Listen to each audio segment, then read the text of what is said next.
원래 올해 12월쯤 결혼하기로 하고 지난 6월부터 결혼 준비를 시작했던 29살 여자입니다. 여기에 이렇게 저희 이야기를 하고 있는 걸 보면 결혼이고 뭐고 다 엎어버리고 하소연하러 찾아왔다는 걸 벌써 눈치채신 분들도 계실 것 같네요. 연애 기간이 그렇게 길었던 건 아니지만 그래도 좋은 사람이라는 확신이 있어서 결혼하기로 정했던 건데 이렇게 결혼 준비 시작하자마자 전부 엎어버리게 될 줄은 정말 몰랐어요. 아무리 파리 안으로 굽는 법이라지만 결혼하면 저도 가족이 되는 건데 한 가족이 될 사람으로서 동등한 대우를 받아야 하는 게 당연한 거 아니겠나요? 이름 앞에 시자가 붙는다고 해서 그게 뭐 대단한 벼슬자리가 되는 건 아니잖아요. 제가 뭐 조선시대 마냥 어디 대감님 집에 팔려가듯 시집 가는 것도 아닌데 뭐가 그리 대단한 사람들이라고 결혼 준비 시작하자마자 저한테 갑질을 해대는 건지. 이런 집구석과 한솥밥 먹겠다고 기분 맞춰주고 그러는 것보다 결혼이고 나발이고 길게 두고 볼 것도 없이 엎어버리는 게 맞는 게 아닌가 싶어서 단칼에 이 결혼 안 한다고 선언해주고 돌아왔습니다. 아무리 그래도 어른들까지 다 있는 자리에서 제 행동이 너무했다고 하는데 저는 그 사람들이 당해도 싸다고 생각하거든요.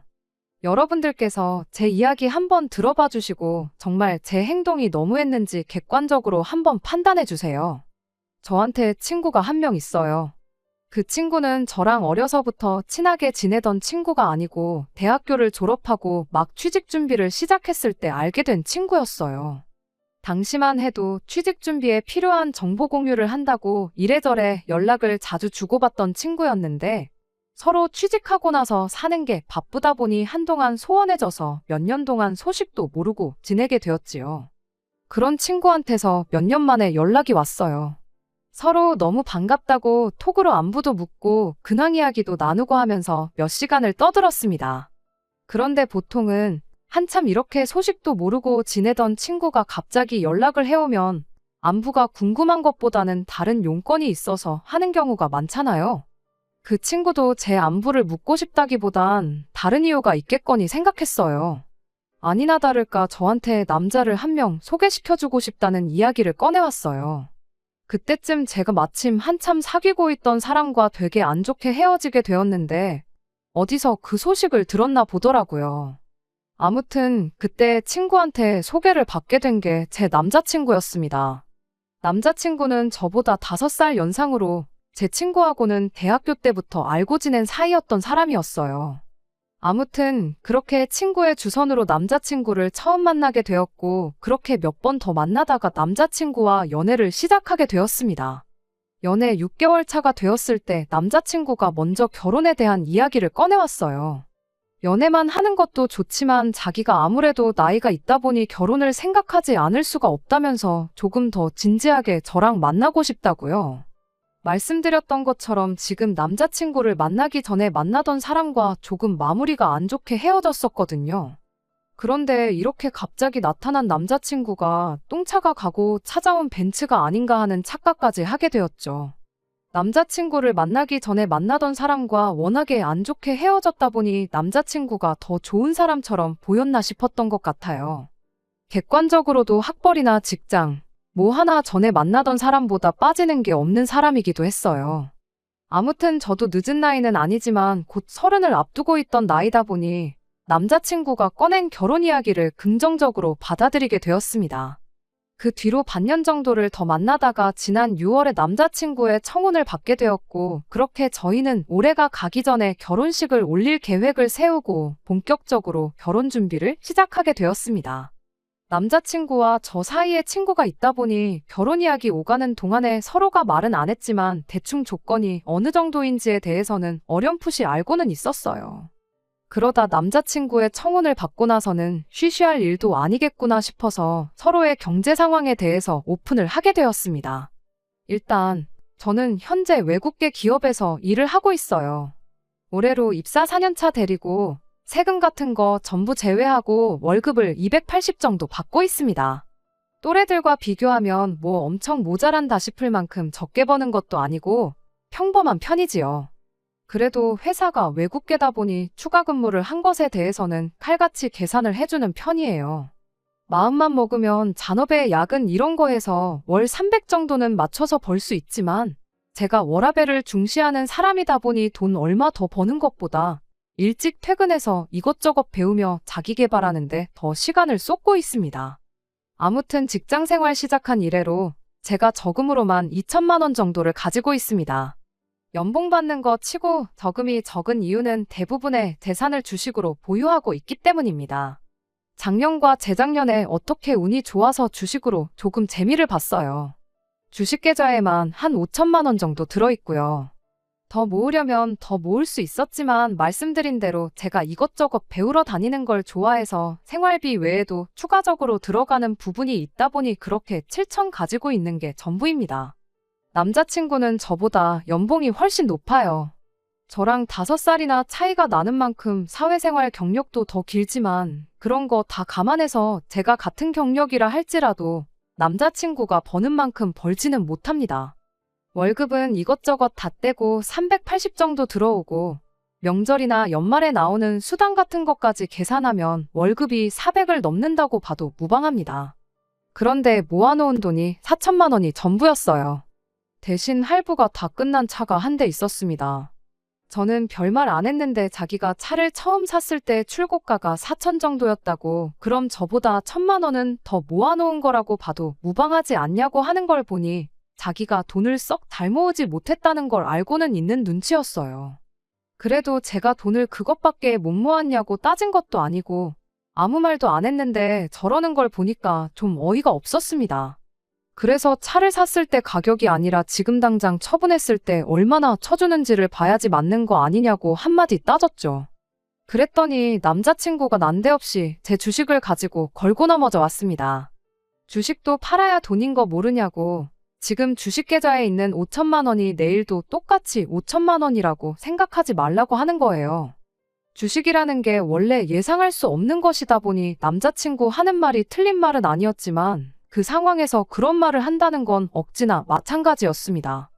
그 말이 나온 순간 당장 제 주식을 처분해버리면 되는 상황이었으니까요. 남자친구야말로 자동차를 당장 업자한테 넘긴다고 하면 출고가 4천은커녕 절반값이나 받을 수 있을까 말까였으니 말이에요. 그렇게 따지고 들면 그만인 이야기였지만 사실 애초에 처음부터 저는 저희가 결혼을 앞두고 서로 경제 상황을 알기 위해 말을 꺼낸 거지 돈이 얼마나 인내업내를 가지고 싸울 생각이 없었습니다. 저 또한 당장 제 돈의 대부분이 주식에 묶여있는 상황이었던 데다가 계속 상승세를 타고 있는데 결혼 때문에 굳이 그 돈을 빼고 싶지는 않았거든요. 적어도 신혼집 구하기 하루 전까지는 손에 쥐고 있고 싶었고 가능만 하다면 향후 몇 년은 그냥 들고 있고 싶었던 게 제 마음이었어요. 그러니 따지고 보면 저는 수중에 2천밖에 없는 거나 마찬가지였는데 그 상황에서 제가 남자친구한테 돈을 너무 못 모은 거 아니냐고 따지고 들 이유가 하나도 없던 상황이었습니다. 그래서 남자친구한테 그냥 결혼 앞두고 우리 상황이 어떤지 알고 싶었을 뿐이지 모아놓은 돈은 크게 상관없다. 어차피 대출을 꽤 많이 끼고 시작할 텐데 오히려 오빠 월급이 좋은 게 훨씬 다행인 거 아니냐. 지금 당장보다는 앞으로가 중요한 거 아니겠냐. 이렇게 말해주면서 오해는 풀었고 다툼까지 가지는 않았네요. 그제서야 남자친구도 조금 평정심을 되찾더니 모아놓은 돈이 별 볼 일 없던 이유에 대해서 나름 해명 아닌 해명을 해줬어요. 자기가 취직한 이래로 부모님한테 직접적으로 돈을 드렸던 적은 한 번도 없지만 여태껏 자기가 공부할 수 있는 여건도 마련해 주시고 지금 이렇게 자리 잡을 때까지 부모님이 자기한테 해주신 게 있지 않냐고. 이날이 때껏 자기한테 베풀어 주신 만큼 전부 돌려드릴 수는 없겠지만 최대한 자기가 힘닿는 데까지는 잘해드리고 싶어서 그랬던 거라면서요. 차를 일찍 뽑은 것도 평생 일하는 것밖에 모르고 사셨던 두 분이시다 보니 쉬는 날에 어디 놀러 갈 줄도 모르셔가지고 이젠 그렇게 고생만 하실 필요 없다고 자기가 주말이면 여기 모시고 다니고 저기 모시고 다니고 하려고 뽑았던 거랍니다. 제 질문에 예민하게 굴었던 이유는 혹시나 자기가 모아놓은 돈이 별로 없다는 이유로 청혼을 받자마자 결혼을 안 한다고 나올까봐 그랬던 거라며 자기가 성급했다고 사과를 바로 해왔어요. 1년 짧은 기간이나마 연애하는 동안 한 번도 다툰 적이 없었는데 결혼하기로 하자마자 크게 다투진 않을까 싶었는데 자기가 잘못했다는 거 바로 인정하고 사과를 하는 모습에 안심이 되더라고요. 쓸데없이 자기 자존심 지키겠다고 계속 화내는 것보다 인정할 거 인정하는 모습이 100배, 1000배 낫다고 생각했거든요. 그리고 동시에 가족들한테 잘하는 가정적인 면도 좋게 보였어요. 맹목적으로 이제 돈을 버니까 부모님한테 효도하겠다고 돈 받는 대로 퍼주고 그러는 게 아니라 그동안 자식들 미래를 책임지느라 고생하신 부모님과 여지껏 쌓지 못한 추억을 만들기 위해 돈을 썼던 것이니까요.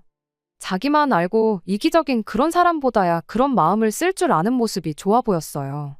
저도 결혼하면 한 가족이 되는 거잖아요. 아무리 100세 시대라지만 인생이 결코 긴 게 아닌데 돈 없이는 사랑도 행복도 찾을 수 없다지만 아무 추억도 만들지 않고 돈만 쥐고 있는 게 능사는 아니라고 생각하기도 하고요. 그 와중에도 자기 미래를 대비하겠다고 저금을 했던 것도 아무리 액수가 4천밖에 되지 않을지라도 아무 생각 없이 덮어놓고 돈만 펑펑 쓰는 생각 없는 사람처럼 보이지도 않았고 말이죠. 말씀드렸다시피 어차피 월급 또한 저보다 남자친구가 월등히 좋았고 저나 남자친구나 뭐 배우러 안 다니고 여행 같은 거 안 다니고 월급을 받는 족족 모았다고 한들 대출 없이 서울에 집을 구하는 게 어디 가능키나 한 일이겠나요? 물론 빚이라는 게 적으면 적을수록 좋은 거라지만 한편으로는 돈 빌리는 것도 능력이라고 하잖아요. 대출을 조금 더 받더라도 맞벌이 생활 유지하면서 하나씩 차근차근 맞춰나가는 게 맞다 싶었습니다. 다행히 남자친구가 벌써 차도 가지고 있었고 하니 집 문제만 빼놓고 생각해보면 당장 크게 돈 나갈 곳이 없다고 봐도 무방했지요. 아무튼 그렇게 이야기를 마치고 집에 돌아가는 길이었는데 남자친구가 헤어지면서 자기가 전생에 나라를 구했나 보다고 저 같은 사람과 결혼하게 된 게 자기한테 정말 큰 행운이라며 고맙다는 말을 해주더라고요. 그러고는 제 두 손을 꼭 잡더니 우리 결혼해서 꼭 남부럽지 않게 행복하게 잘 살자는 말을 해줬어요. 그때까지만 해도 남자친구가 해줬던 말처럼 결혼해서 행복하게 잘 살 거라 생각했지 이렇게 최악의 모습으로 갈라서게 될 줄은 생각도 못했습니다. 아무튼 그날 이후 저도 저희 부모님께 결혼할 사람이 생겼다는 사실을 전했어요. 어머니께서 이것저것 물어보셨는데 역시나 월급이 그 정도 되는데 모아놓은 돈이 4천이 전부냐 그건 씀씀이가 너무 큰 거 아니냐며 조금 안 좋은 반응을 보이셨습니다. 그래도 할부 끝난 차도 가지고 있고 돈이야 지금 얼마 더 있는 것보다 앞으로 어떻게 모으는지가 더 중요한 거 아니냐. 나도 주식으로 이득 본 거 아니면 5천 정도밖에 못 모았을 텐데 그렇게 생각하면 오히려 잘 모은 거 아니냐 남자친구 편을 들어줬지요. 어머니께서도 하긴 그렇긴 그렇다고 하시며 제 말에 동의를 해주셨고 당장 돈 얼마 있는 것보다 사람 됨됨이가 더 중요한 거 아니겠냐며 어떤 사람인지 좀 보게 하루라도 빨리 집에 인사시키러 데리고 오라 하시더라고요. 막상 남자친구를 집에 인사시켰더니 처음 보여주셨던 안 좋은 반응과는 다르게 저희 부모님 두 분 다 남자친구를 엄청 마음에 들어 하셨어요. 성격도 싹싹하니 좋고 직장도 인물도 뭐 하나 빠지는 데가 없다고요. 남자친구도 저희 부모님한테 그동안 자기가 부모님 모시고 여기저기 다녔던 여행지 이야기를 꺼내면서 그중에 가장 좋았던 곳들을 뽑아서 저희 결혼하고 나거든 저희 부모님 모시고 한 번 더 다녀오면 어떻겠냐 이런 식으로 이야기를 했습니다. 그때까지만 해도 제가 정말 사람 하나 제대로 봤구나 싶었어요. 자기 가족만 소중하고 자기 가족만 챙기는 이기적인 사람이 아니라 배우자의 부모님한테도 잘하는 가정적이고 양가 불문하고 가족들에게 헌신하는 좋은 1등 신랑감이라 생각했습니다. 그런데 막상 남자친구의 가족들과 함께 있던 자리에서는 그런 모습이 아니라 한쪽으로 치우쳐도 너무 치우친 그동안의 모습과는 정반대의 모습을 보여줬어요. 그리고 결국 그것 때문에 남자친구 가족들을 처음 만난 그날 결혼하기로 한 거 다 엎어버리고 남자친구 집까지 쑥대밭으로 만들고야 말았네요.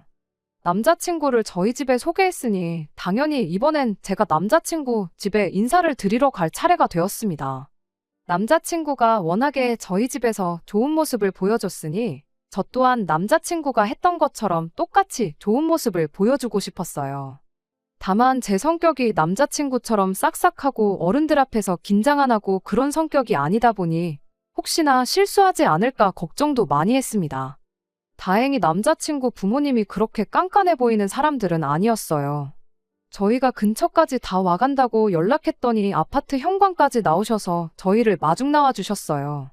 그 길로 예약한 식당에 가서 식사를 하고 왔습니다. 모처럼 외식하러 나왔는데 밥 먹는 중에 이런저런 질문했다간 먹다 체할 수도 있다고 본격적인 이야기는 집에 가서 하자며 정말 간단한 질문들 외에는 아무것도 안 물어보셨어요. 그런 사소한 배려에 좋은 분들이구나 하는 생각을 가졌고, 그러면서 저도 점점 긴장했던 게 조금씩 풀어지기 시작했습니다. 그렇게 식사를 마치고 다시 남자친구 집으로 향했고, 그때부터 남자친구 부모님의 질문 공세가 이어지기 시작했습니다. 덕분에 긴장이 많이 풀어졌다 보니 물어본 질문에 대답하는 게 전혀 어렵지 않았어요. 남자친구가 저희 부모님께 했던 만큼 싹싹하지는 않았지만 나름대로 잘했다고 생각했고, 저 혼자만의 생각일 수도 있겠지만 남자친구 부모님 또한 저를 마음에 들어 하시는 듯 싶었습니다. 그런데 문제는 남자친구의 여동생이었어요. 저한테는 하마터면 제 인생 최악의 신우가 될 뻔했던 사람이기도 하고, 어떻게 보면 덕분에 결혼이 엎어졌으니 은인이기도 한 사람이지요. 아무튼 그때는 남자친구 동생이 인격이 파탄난 사람인 걸 몰랐고, 어쨌든 남자친구의 가족이니 웬만해서는 저를 좋아라 해줬으면 싶었습니다. 외출 중이라 같이 식사하는 자리는 함께하지 못했는데, 집에 도착해서 한참 이야기 나누던 도중에 동생이 집에 돌아왔어요. 남자친구한테 저보다 나이가 1살 어린 여동생이 있다는 건 이미 연애 시작할 때쯤부터 알고 있었습니다. 여동생이 있다는 이야기 정도만 들었지, 직접 만나보거나 여동생에 대해서 자세한 이야기를 들어본 적은 없었지만, 그래도 저랑 1살 차이밖에 나지 않는 만큼 친자매까지는 아니어도 친구처럼 가깝게 지낼 수도 있겠구나 생각했었어요. 하지만 그거야말로 저 혼자만의 생각이었습니다. 남자친구 여동생이 집에 들어오자마자 어머님께서 동생한테 여기 네 새언니 될 사람 와 있으니까 어서 와서 인사부터 하라고 한마디 하셨지요. 저보다 1살 어리다는 건 이미 알고 있었지만 어쨌든 초면이다 보니 동생이 저한테 인사를 하기 전에 먼저 제가 안녕하세요 하고 앞으로 잘 부탁드린다 인사를 건넸습니다. 그런데 여동생이란 사람은 시큰둥한 표정으로 제 인사를 받는 둥 마는 둥 하더니 다짜고짜 저를 위아래로 훑어보기 시작했어요. 그러더니 벼랑간 제 인사를 받기는커녕 너가 걔구나? 한마디 던지고는 남자친구 부모님 옆자리에 가서 털썩 자리를 깔고 앉더라고요. 난데없이 반말을 내뱉는 남자친구 동생 때문에 순간 그 자리 분위기가 그대로 얼어붙어 버렸어요. 그런데 그 와중에 남자친구 여동생한테 말버릇이 그게 뭐냐 하고 지적해주는 사람이 한 명도 없었습니다. 남자친구가 설마 동생이나 부모님께 제 나이를 말을 안 해줬나 싶기도 했는데, 말을 안 해준 건 둘째 치더라도 남자친구 본인이 이미 제가 1살 더 많은 걸 알고 있는데 그 상황에 동생한테 말 한마디 안 하고 가만히 있는 건지 싶었습니다. 애초에 초면인 사람한테 반말부터 내뱉는 게 정상은 아닌 상황이잖아요. 몰랐을 수도 있지, 착각했을 수도 있지 하고 그냥 넘길 상황도 아니었어요. 이후로도 당연한 듯이 저한테 계속 반말로 말을 해대기 시작했거든요. 그 와중에 남자친구가 한마디 하기는 했는데 그게 예의 없는 말투에 대한 지적이 아니었습니다. 남자친구 동생이 먼저 저한테 말을 꺼냈어요. 설마 예비시댁에 인사하러 왔는데 빈손으로 온 건 아니겠지? 하고 물어왔죠. 그때 남자친구가 처음으로 입을 열었는데 그게 말투에 대한 지적이 아니라 설마 빈손으로 왔겠냐는 대답을 하고는 제가 사가지고 온 과일 바구니를 턱으로 쭉 하고 가리키더라고요.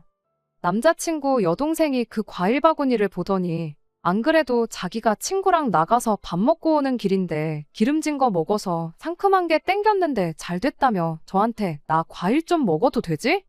하고 한마디 말을 꺼내더군요. 당장 세상에 이건 또 무슨 상황이냐고 따져묻고 싶었지만 그래도 누군가는 이 사람한테 예의 없게 이게 뭐 하는 짓이냐고 먼저 말해주지 않을까 싶어서 가만히 있었습니다. 뭐 당연한 이야기겠지만 누구 하나 나서서 그걸 지적해주는 사람이 없었어요. 저보다 1살 아래면 오빠인 남자친구와 한참 나이차가 나는 건데 집에서 막내로 커서 버르장머리가 없는 건가? 아니면 반대로 막내라서 남자친구고 남자친구 부모님이고 그냥 뭔 짓을 하던 간에 오냐오냐 해주는 건가 싶었어요. 하지만 진짜 어이없는 건 남자친구 여동생 입에서 나온 말도 안 되는 질문이었습니다. 아니, 질문이라고 하기도 뭐하고 오히려 통보에 가까웠지요. 제 의사는 물어보지도 않고 남자친구한테 곧바로 물어보더라고요. 오빠 결혼하면 맞벌이 하는 거냐고 묻더니 그럼 돈을 2배로 벌겠다며 이참에 자기 매달 주던 용돈도 2배로 올려서 100만 원씩 달라는 소리를 했으니까요. 분명 남자친구가 저한테 가족들한테 돈을 퍼주느라 못 모은 게 아니고 가족들과 추억을 만드는 데 썼다는 말을 했는데 그 말과는 전혀 다른 이야기가 나오니 적잖이 당황스러웠죠. 그런데 더더욱이 어이가 없었던 건 이어진 남자친구의 반응이었습니다. 2배나 올리기는 뭐하고 조금 더 주긴 하겠다는 예상도 못한 대답을 해왔거든요. 그래서 곧장 남자친구한테 그게 무슨 소리냐고 물어봤어요. 그랬더니 남자친구 대신해서 동생이 대답을 해주더라고요. 오빠가 동생한테 용돈 주는 게 뭐 이상하냐고요. 그래서 제가 대답했어요. 오빠가 동생한테 용돈 정도 당연히 줄 수 있는 건데 매달 50만 원씩 주는 건 이상한 거 맞다고요. 그리고 남자친구한테 용돈을 올려주는 게 무슨 소리냐고, 결혼해서 맞벌이를 하는 게 오빠 월급이 오르는 건 아니지 않냐, 그리고 매달 50만 원 주는 것도 가당치도 않은 소리라고 했어요. 여태까지 줬다면 줬던 걸 도로 뺏어올 수는 없으니 거기까지는 묻지도 따지지도 않으려고 했습니다. 다만 앞으로 저희 결혼할 때까지, 아니 못해도 결혼식 올리고 나서는 더 이상 용돈은 줘서는 안 된다고, 우리가 뭐 억만금을 모아놓고 결혼하는 것도 아니고 대출만 몇 억을 받게 생겼는데 그런 데다가 쓸 여유는 이제 없는 거 알지 않냐고요. 남자친구도 그 상황이 안 된다고, 여동생 용돈은 내가 꼭 챙겨주고 싶다는 말은 못하고 알겠다고 대답을 했습니다. 그런데 남자친구 동생이 그 말을 듣더니 혼자서 개거품을 물면서 말 그대로 발광을 하기 시작했어요. 급기야는 용돈을 끊을 거면 차라리 결혼을 하지 말라는 소리를 하는데 아주 꼴이 가관이더라고요. 갑작스러운 남자친구 여동생의 돌발 행동에 안 그래도 얼어붙기 시작했던 집안 분위기가 한층 더 막장으로 치닫고 있었습니다. 그제서야 남자친구 부모님이 나서서 이게 뭐 하는 짓이냐고, 쓸데없이 이럴 거면 그냥 방에 들어가서 조용히 있으라고 한마디 해주시더군요. 덕분에 남자친구 여동생이 잠깐 잠잠해졌어요. 그러더니 혼자 제가 사온 과일들을 손에 들고 있던 과도로 이리 쑤시고 저리 쑤시고 난리도 아니었습니다. 급기야는 어디서 이렇게 깎아먹기도 힘든 과일을 사왔냐며 저보고 과일 좀 잘라오라고 칼을 건네주더라고요. 뭐 위협이라도 하려는 건지 칼날 부분을 저한테 향하게 해서는 말입니다. 안 그래도 등장하자마자부터 저를 기분 나쁘게 했고 거기에 엎어서 용돈 문제로까지 사람 속을 뒤집어놨는데 그것도 모자라 한 살 어린 예비 손아래 신우가 저한테 과일을 깎아오라고 시키니 더더욱 기분이 좋을 일이 없었어요. 그런데 거기에 칼날까지 저를 향하게 해서 건네주니 웬만해선 평정심을 유지하려고 했던 저도 순간 표정 관리가 안 되더라고요. 그런 제 표정의 변화를 눈치챈 건지 얼굴 표정 좀 보라면서 뭐 기분 나쁘냐는 식으로 한마디를 하대요. 그와 동시에 남자친구도 입을 열었는데 동생한테 뭐라 한마디 하는 게 아니고 저한테 한마디를 하는 겁니다. 동생이 저랑 친해지고 싶어서 장난치는 거니까 좀 참으라면서요. 예상도 못한 남자친구 한마디에 오히려 더 이상 참을 수가 없었습니다. 100번 양보해서 이걸 장난으로 봐준다고 해도 정도가 있지, 초면에 반말하는 것부터 행동까지 이게 뭐 하는 짓이냐고 한마디 했어요. 그랬더니 남자친구 여동생이 저한테 한다는 소리가 키도 조그만 게 보기보단 성깔이 있네 하면서 왜 우리 엄마 아빠가 네 편 들어주니까 기세가 등등해진 거냐고 한마디 하더라고요. 대놓고 시비를 걸어오는데 암만 자리가 자리라고 할지라도 저도 가만히 듣고만 있지는 않았어요. 그때까지만 해도 파혼할 생각은 없었으나 그렇다고 해서 여기서 제가 꼬리를 내리면 결혼 후에도 평생을 두고 저렇게 시비를 걸어올 게 뻔하겠구나 싶었거든요. 그래서 한마디 했어요. 대놓고 시부모님 되실 분들 앞에서 남자친구 여동생이랑 똑같이 굴면서 싸울 생각은 아니었고 그냥 이성적으로 한마디 해주면 되겠거니 싶어서 최대한 좋게 좋게 이야기했습니다. 나보다 나이도 어린 걸로 알고 있는데 초면부터 반말하고 이젠 과일까지 깎아오라고 명령하는 거냐고요. 그리고 원래 칼같이 날이 달린 거 다른 사람한테 건네줄 때는 손잡이 부분을 그 사람을 향하게 해서 건네줘야 하는 거라고, 제대로 못 배운 것 같아서 알려주는 거니 새겨들으라고 깔끔하게 한마디 해줬습니다. 그랬더니 저보고 나이 1살 많다고 꼴에 언니 대접은 받고 싶은가 보네. 하면서 혼자 비웃기 시작하더라고요. 어이가 없었죠. 내가 언니 대접을 받겠다고 이러는 게 아니라 맞는 말이라고. 그냥 나이만 두고 봐도 내가 한 살 더 많은 언니고 아가씨 오빠랑 결혼하면 서열상으로도 아가씨가 내 손아래 신우가 되는 거지 내 언니가 되는 게 아닌 거 모르냐고요. 그랬더니 돌아온 대답이 아주 가관이었습니다. 자기가 왕년에 학교 다닐 때 좀 놀았다는 걸 자랑처럼 이야기를 하더라고요. 원래도 자기가 노는 언니들 아닌 이상 한두 살 차이는 그냥 먹고 들어갔다고요. 특히 자기 주변 사람들 중에 자기랑 한 살 차이 나는 사람들 중에 자기가 자기 입으로 언니라고 부르는 사람들이 손에 꼽는답니다. 그러니 자기가 저한테 언니라고 부를 이유도 없다는 거예요. 그러더니 뭐 자기가 반말하는 게 그렇게 불만이냐고 하더니 불만 있으면 어쩔 건데 하고는 여지까지 찍소리도 못하고 있다가 우리 엄마 아빠가 한번 편들어줬다고 그리고 우리 오빠가 바로 옆에 있으니까 무슨 일이 나겠나 싶어서 까부는 거 아니냐고 시비를 걸대요. 딱 보니 믿는 구석 없으면 내 눈도 똑바로 못 마주치고 깔고 다녔을 스타일인데 내가 너 같은 애들 한두 번 상대해보는 줄 아냐면서 세상 참 많이 좋아졌답니다. 예전 같았으면 그냥 묻지도 따지지도 않고 뭘 꼬나보냐 한마디 해주고 머리끄댕이부터 붙잡아 아주 초죽음을 만들어놨을 거라나요? 그 와중에 남자친구던 남자친구 부모님이던 누구라도 동생이 파혼하라고 고사를 지내는 건지 지 혼자 미쳐 날뛰는 걸 말려줬더라면 저 또한 파혼까지 택하진 않았을 수도 있어요. 그런데 그나마 제 편을 들어주는 것 같던 남자친구 어머니도 우리 애기가 용돈 못 받게 되니까 더 저러는가 보다 하면서 그래도 주던 걸 어떻게 못 주게 할 수 있냐며 애가 용돈 받던 건 건들지 말라고 한마디 하시더군요. 남자친구도 그러는 게 좋겠다고 거들어주기 시작했고요. 이젠 온 가족이 나서서 자기를 도와주니 남자친구 여동생이 아주 기가 살아가지고는 이제 네 편은 아무도 없는 것 같은데 전세가 역전된 거 딱 봐도 모르냐며 알아서 기라고 한마디 하는 겁니다. 그때 저도 뚝하고 제 인내심이 끊어졌어요. 아무리 파리 안으로 굽는 법이라지만 이 집구석에 한 식구로 들어오면 제가 앞으로 무슨 꼴을 당하며 살게 될지 눈에 보이기 시작하더라고요. 그렇게 파혼까지 각오하니 저 혼자 예의 차리고 좋게 좋게 말할 이유도 없다 싶어서 저도 그때부터 똑같이 반말로 말을 하기 시작했습니다. 연예인이나 운동선수같이 유명한 사람들도 혹시나 자기가 과거에 잘못했던 거 들킬까봐 조마조마해하고 실제로 들킨 사람들은 아무리 당사자한테 사죄를 하고 용서를 빌어도 활동을 다시 못할 만큼 나락에 가버리는 정의가 승리하는 사회가 되었으니 네 말대로 세상 참 좋아진 것 같다고요. 그리고 남자친구는 물론이고 남자친구 부모님 앞에다 대고 저걸 보니 이 집 가정교육 수준이 어느 정도 되는지 알겠다고 나는 이 집에 며느리로 들어오기엔 너무 아까운 것 같으니 결혼 이야기는 없던 걸로 하고 저도 여기까지만 하고 이만 가보겠다 말하고 자리에서 일어났어요. 그리고 남자친구 동생한테 마지막으로 한마디 해줬습니다. 뭔가 크게 착각하는 것 같은데 왕년에 사람 괴롭히고 그런 이야기 어디 가서 자랑처럼 할 만한 이야기가 아니고 네 얼굴에 네 부모 네 오빠 얼굴에 침 뱉는 거나 마찬가지니까 오늘부로 그 이야기는 어디 가서 꺼내지도 말라고 충고 한마디 해줬습니다.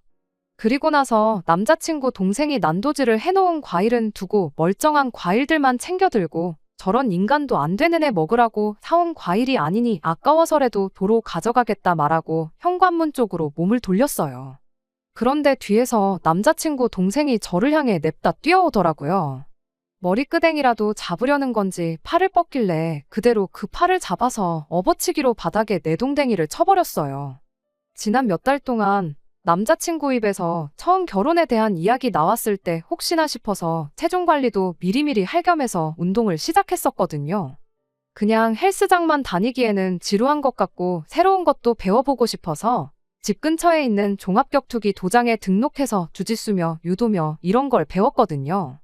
체중 관리가 목적이었지 실전에 쓰려고 배운 건 아니었는데 이렇게 배운 걸 써먹고야 말았네요. 아무리 제가 먼저 결혼은 없던 일로 하겠다고 말을 하긴 했지만 결혼 허락받으러 간 자리에서 다른 사람도 아니고 예비신우 될 사람을 바닥에 패대기 쳐버렸으니 이제 진짜로 이 결혼은 물 건너갔구나 싶었습니다. 갑자기 펼쳐진 상황에 다들 당황한 기색이 역력했는데 그 틈을 타서 집에서 빠져나왔어요. 그제서야 남자친구가 정신을 차린 건지 저를 쫓아나왔는데 급하게 제 손을 낚아채서 한다는 소리가 미안하다는 사과가 아니라 지금 어른들 계신 데서 뭐 하는 짓이냐고 따지고 들더라고요. 그러더니 당장 동생한테 먼저 사과하라길래 낚아챈 제 손을 쥐고 있던 남자친구 손을 그대로 비틀어 꺾어버렸어요. 이것도 도장에서 호신술 수업 시간 때 배운 건데 이런 데서 또 써먹을 줄은 몰랐네요. 그대로 손목이 꺾인 남자친구가 비명을 지르며 그대로 바닥에 주저앉더라고요. 마무리까지 이렇게 확실하게 정을 떼주니 오히려 고마울 따름이었습니다. 참 좋은 사람이라 생각했고 결혼까지 생각했는데 본 모습이 이런 사람일 줄은 몰랐다고. 동생 용돈 못 주게 된 게 엄청 아쉬워 보였는데 오히려 잘 된 거 아니냐고. 평생 인간도 못 되는 동생 뒷바라지나 해주면서 살라고 한마디 해주고 집에 돌아왔습니다. 저희 어머니가 이야기 듣더니 뭐 그런 경우 없는 집구석이 다 있냐며 어이없어 하시더라고요. 남자친구를 맘에 들어하긴 하셨지만 제 인생이 시궁창으로 빠지게 될 게 눈에 뻔한 상황인데 오히려 현명한 결정을 내렸다고 잘했다고 칭찬해 주셨어요. 제가 나이가 많은 것도 아니고 능력이 없는 것도 아닌데 미천 다 드러난 집구석에 제가 시집갈 이유가 하나도 없다고요. 다들 하나같이 심지어 도장 사범님마저도 제가 잘했다고 이야기만 들어도 속이 다 시원하다는 반응이었는데 딱 한 사람 다른 반응을 보인 사람이 있었어요. 바로 남자친구를 저에게 소개해줬던 그 친구였습니다. 그래도 다른 사람도 아니고 남자친구 부모님이 계신 자리인데 그렇게 쑥대밭으로 만들어 놓았어야 했냐며 제가 잘못했다고 하더라고요. 남자친구가 자기 회사랑 가장 큰 거래처에서 일하는 사람인데 혹시나 제 일 때문에 자기 일하는데 지장이 생기면 어떡하냐면서 저보고 빠른 시일 내로 남자친구한테 사과를 했으면 좋겠다고 하더라고요. 아마 저를 소개시켜줬던 것도 남자친구한테 잘 보이려고 해줬던 거겠구나 싶었고 그걸 알게 되니 이 친구하고도 계속 가깝게 지낼 이유가 없겠구나 싶었습니다. 남자친구나 이 친구 말 맞다나 예비시 부모님 될 사람 앞에서 그 집 딸을 바닥에 패대기 치고 예비신랑 손목을 꺾어서 무릎까지 꿇게 만든 게 정말 제가 잘못한 일인가요? 저는 아직도 제가 잘못한 거 하나도 없다고 생각합니다. 그 인간들은 당해도 싼 인간들이고 그 정도로 해도 평생 정신 못 차리고 살 거라는 걸 알고 있거든요. 어차피 취직한 이래로 연락도 거의 없이 생사 정도만 알고 지낸 친구였다 보니 손절하는데 그렇게 아쉬움이 남거나 어려운 건 하나도 없었어요. 덕분에 제 인생에 평생 필요 없을 인맥도 하나 정리했네요. 아무튼 이렇게 결혼식 날짜까지 대충 잡아두었던 남자친구하고는 평생 두 번 다시 볼 일이 없게 되었습니다. 다른 사람들 말만큼 제 29 나이가 새로운 만남을 시작하기에 너무 늦은 나이라고는 생각하지 않아요. 물론 이렇게 대일 만큼 대인 상황에 당장이라도 누구를 만나야겠다는 건 아니지만 다음에 만나는 사람은 제발 정신머리 똑바로 박히고 정신머리 똑바로 박힌 가족들을 가지고 있는 평범한 사람이면 좋겠습니다. 끝까지 들어주셔서 감사합니다. 오늘의 사연은 여기까지입니다. 구독과 좋아요, 알람 설정 부탁드리고 더 좋은 사연으로 다시 찾아뵙겠습니다. 감사합니다.